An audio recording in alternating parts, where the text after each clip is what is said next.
Olá, como vai? Meu irmão amado, minha irmã amada, estamos aqui para mais uma lição da EBD, né?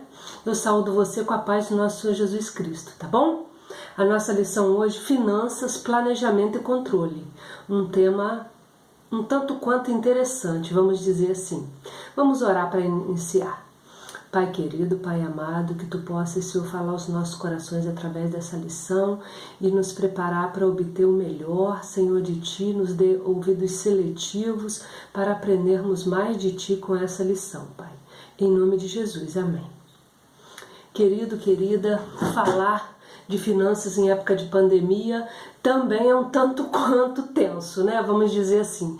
E Deus precisa nos dar sabedoria em todos os tempos, né? E finanças nunca deixou de ser um tema atual.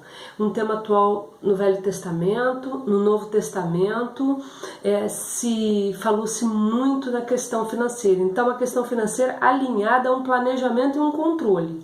Não é verdade? O nosso texto básico aqui em Provérbios 16, que diz assim, olha: é melhor obter sabedoria do que ouro, é melhor obter entendimento do que prata. Então é melhor nós sermos sábios do que termos ouro, é melhor a gente ter entendimento do que ter prata. Prata e ouro valia muito, né? Ouro ainda vale muito, mas no Velho Testamento prata era algo assim de grande valor agregado, né? Então, a Bíblia nos exorta a termos cuidado com finanças, né? O início da nossa lição, que eu achei muito interessante, ele diz assim, ó: quem nunca teve problemas financeiros, quem nunca passou aperto por falta de dinheiro, quem nunca se preocupou em ganhar dinheiro, pagar dívidas, comprar alguma coisa a mais. Se você puder responder, parabéns. Esses são problemas antigos, pois o ser humano insiste muitas vezes em dirigir sua vida baseando-se em falsos valores e não nos valores de Deus. Há muito tempo a área financeira tem provocado inúmeros problemas, né? E aí se cita distanciamento no relacionamento conjugal, a insegurança familiar, a irritação, a tensão e a saúde afetadas e o mau testemunho diante da sociedade, né?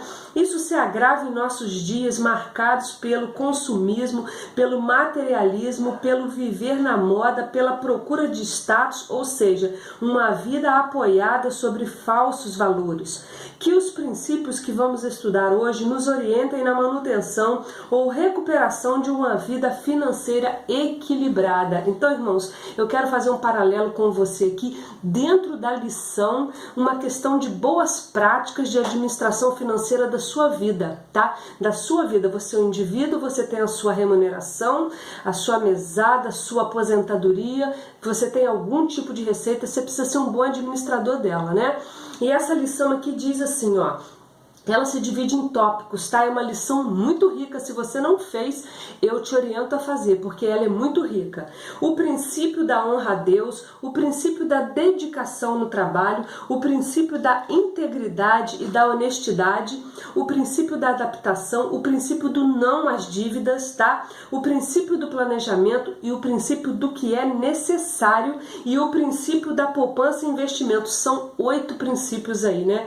Então, o princípio da honra a Deus, ou seja, você deve separar o seu melhor para Deus, né? A Bíblia diz: dai a César o que é de César e a Deus o que é de Deus, né? Então, você deve honrar o Senhor com as suas primícias, com seus dízimos, com as suas ofertas, né? É um tempo que a gente tem que pensar nas ofertas como abençoar o outro, e oferta é você dar o seu melhor. Você não deve dar nada com dureza no coração, porque Deus ama que dá com alegria. Lá em Coríntios diz, né? Deus ama a quem dá com alegria. Então você precisa perceber isso, que o seu melhor tem que ser reservado para o Senhor no seu dízimo e na sua oferta, né? A sua oferta é algo a mais que você dá ao Senhor com carinho. O que é a oferta? Oferta é o que você quiser ofertar, mas com seu coração aberto, porque Deus não recebe coisas de coração endurecidos ou entristecidos. Às vezes o que você vai poder dar é o quê? É 1 quilo de feijão, 1 quilo de farinha, 1 quilo de açúcar, mas é algo que vai abençoar o seu próximo que não tem isso. E muitas vezes você vai receber também essa bênção, porque é uma época que a gente frutifica e Deus nos abençoa sempre em todas as coisas quando a gente precisa, não é verdade? Nunca vi um justo passar fome e mendigar o pão, diz Davi, né? Lá em Salmos. No entanto, há princípios na Bíblia toda, né? Então, o princípio da honra a Deus é o primeiro que a gente deve observar, né? O princípio da dedicação no trabalho. Devemos ser diligentes no que nós fazemos, devemos fazer com amor, devemos mostrar seriedade, devemos mostrar amor pelo que fazemos, sabendo que o nosso patrão maior é o Senhor, meu irmão. É o Senhor. Já estou aposentada, não importa, o Senhor é o provedor da sua aposentadoria. Ah, eu sou estudante, o Senhor é o provedor dos seus estudos, tá? O Senhor provém os estudantes precisam ser bem guardados, precisam ter lá a sua passagem de ônibus, precisam ter os seus livros, precisam ter sua internet para fazer os seus trabalhos. O Senhor provém tudo isso aí. O Senhor nos provê, tá, irmãos? Lembre-se disso, tá? O princípio da integridade e da honestidade. Esse é o terceiro princípio e ele é muito interessante. Ele tem algo que diz assim, ó. Dizem que o autor de Sherlock Holmes, certa ocasião, escreveu um bilhete para 8 de seus amigos e era só uma brincadeira. O bilhete dizia: foi tudo descoberto. Fuja rapidamente. Em menos de 24 horas, 6 deles haviam fugido do país. Se você recebesse um bilhete como esse no seu trabalho, o que você faria? Você tem sido íntegro? Você tem sido honesto? Os seus valores celestes de Deus têm estado à frente do seu trabalho? Às vezes você trabalha e diz: ah, o meu chefe é chato, a minha chefe é chata, ele não faz o que eu quero, eu não estou de acordo com ele. Querido, você é submisso a ele, concordando ou não concordando, você tem que seguir as diretrizes dele. Rebelião não ajuda. Ajuda diálogo, ajuda você a ajudar o teu chefe e tentar mostrar para ele que ele pode fazer coisas diferentes. Agora, rebelião não convém a um cristão. Um cristão pode conversar, aconselhar, mostrar um outro ângulo, não ser rebelde, tá? Então, o princípio da integridade e da honestidade deve nortear você que é trabalhador, que é uma ordenança do Senhor, trabalhar, tá? O princípio da adaptação, você deve se adaptar, tá? A Bíblia diz, e agora na pandemia isso vale muito, ó. Confie na provisão de Deus para aquilo que é básico, contente-se com o que Deus lhe dá. Então, você precisa se adaptar nessa época de coronavírus. Se você tinha gostos e faziam coisas que você não pode fazer, se adapte, porque o básico o Senhor nunca vai deixar faltar para você. Só que, como vivemos num mundo inseguro, um mundo em que coisas valem mais que pessoas, em ter vale mais que ser, você agora pode estar numa situação que você precisa se adaptar. Querido, é fácil se adaptar, ninguém morre por se adaptar, tá? A gente só precisa deixar de ter aquelas questões que não vou morrer sem isso. Não morre, meu amor, não morre, meu querido, minha querida, não morre. Nós somos seres adaptáveis em todo o tempo e precisamos nos adaptar. Em época de pandemia temos que nos adaptar para pensar em nós, nos nossos familiares, nos outros, nos princípios do um ao outro, uns aos outros. Então, a adaptação é algo urgente hoje. Adapte suas finanças, adapte seus controles, amado. Adapte-se, meu irmão querido. Adapte-se. É importante se adaptar, tá? O princípio do não às dívidas. Você vai lá no shopping, você se sente tentada a comprar um celular novo, última tecnologia, uma TV que vai te deixar tão feliz, né? Dizem que as coisas mais viciantes que tem, os prazeres maiores, um deles é açúcar, que faz tão bem e joga uma adrenalina no cérebro que você fica muito contente. Eu, quando penso nisso, fico com horror, porque eu tenho problemas com açúcar, minha mãe foi diabética, eu tenho pressão intraocular elevada, é uma combinação péssima com diabetes e eu amo doce, tá, irmãos? Então, fazer dívidas, às vezes a sua mente tá lá açucarada, você entrou lá, opa, hoje que eu vou comprar aquela televisão de 50 polegadas que eu quero ver ali, muito grande, só coisa boa. Querido, não compre o que você não vai conseguir pagar, vai fazer em 12 vezes, você vai ter dívidas 12 vezes. Você sabia que o único país do mundo em que tem parcelamento de dívidas em cartão sem juros é no Brasil? Por quê? Porque atrai. Porque te faz consumir, não vou comprar em 12 meses. Você já pensou se você vai ter salário em 12 meses? Ou seja, se você for demitido no 6º mês, você vai conseguir pagar as outras 6 parcelas dessa sua dívida? Você vai conseguir? Ou você tem condição de ter reservas para arcar com essa dívida? Se você tem condição, ou se você pode aguardar um pouquinho, procure comprar à vista, né? Porque aí você não vai ficar penando com aquela dívida, né? Todo o tempo. Então, irmãos, agora não é hora de comprar, tá? Nem por internet e nem ao vivo e a cores. Não compre. Pense antes de fazer uma dívida, tá bom?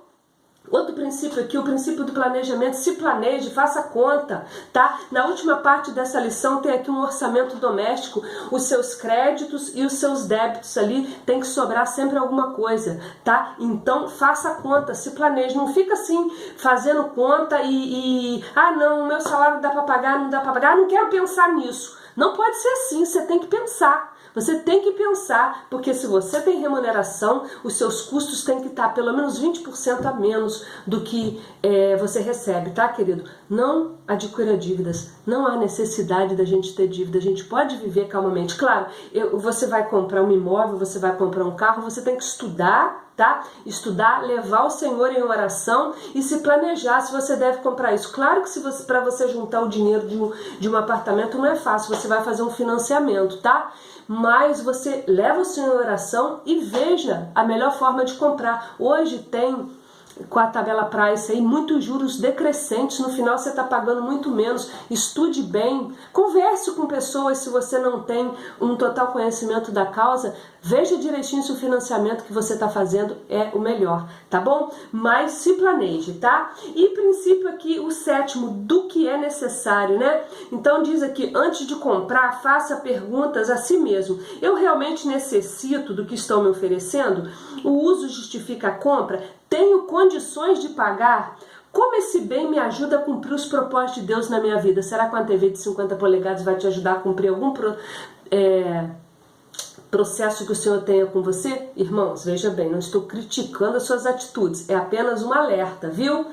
Agora, claro, estamos vendo cultos online, EBD online. Quando você projeta o seu celular na televisão, você vai ver melhor. Mas digamos assim, se não fosse na pandemia, ela serviria para você ou você deixaria de ir para o culto para poder assistir os programas de domingo na TV? Pense nisso, tá? Se eu não comprar, o propósito de Deus estará prejudicado? Olha aí, ó, princípio do que é necessário. Eu necessito disso, eu tenho que ter isso. Pense sobre isso, querido. E o princípio da poupança e investimento. Você deve ter poupança e investimento para tempos difíceis, para dar não somente aos seus filhos, mas também aos seus netos. Mas você não deve guardar mais do que deve para não se tornar um mão de vaca. Desculpa a expressão, mas é essa mesmo, mão de vaca, um pão duro, tá?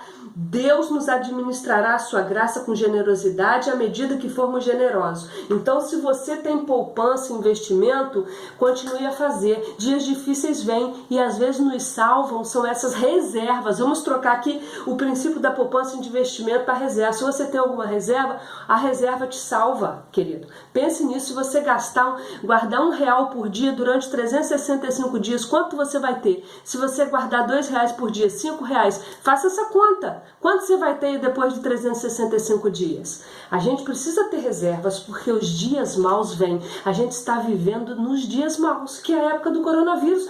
Está um tempo mau, né? Então as reservas, eu imagino que estejam salvando muita gente por aí, né? E, irmãos, a conclusão aqui diz: não darei valor a qualquer coisa que possua a não ser a luz do relacionamento com o reino de Deus. Utilizarei tudo que possuir para promover a glória daquele a quem devo toda a minha esperança no tempo atual e na eternidade. Que lindo, né? Que nós sejamos assim, irmãos. Sejamos sensatos, que o dinheiro não seja o nosso Senhor, que o ter não seja mais importante que o ser, que você saiba dividir, que você saiba se controlar, que você saiba se planejar, porque Deus tem para nós muitas coisas boas, querido, e muitas vezes não é relacionado a dinheiro, mas ter planejamento, ter condição de arcar com os teus custos, ajudar um familiar seu, comprar um remédio para quem precisa, dar uma cesta básica para o outro, é importante. Se você é organizado e você tem alguma reserva, você vai sempre ter. A gente não passa necessidade de abençoar o outro, a ser correto, a ser comedido, a fazer conta, tá? Então tem essa planilhinha aqui no final dessa lição e tem também as dicas, né? Se você leu a lição diária, você vai ver que tem uma dica praticamente em toda os textos da semana. Querido, Deus abençoe, planeje suas finanças, controle as suas finanças, seja uma bênção no reino. Em todo tempo Deus quer te abençoar e Ele quer muito te fazer feliz, te fazer bem. Abençoe o outro, seja generoso, desenvolva o princípio da generosidade na sua vida também, dentro da questão de planejamento. Planeje ser generoso, tá? Planeje ter cuidado contigo e com os outros e ser tu uma bênção. A Bíblia diz, tá bom? Deus abençoe você, te dê uma semana maravilhosa. Obrigada, muito obrigada por assistir essa EBD, tá bom? A paz do Senhor, um grande abraço, queridos.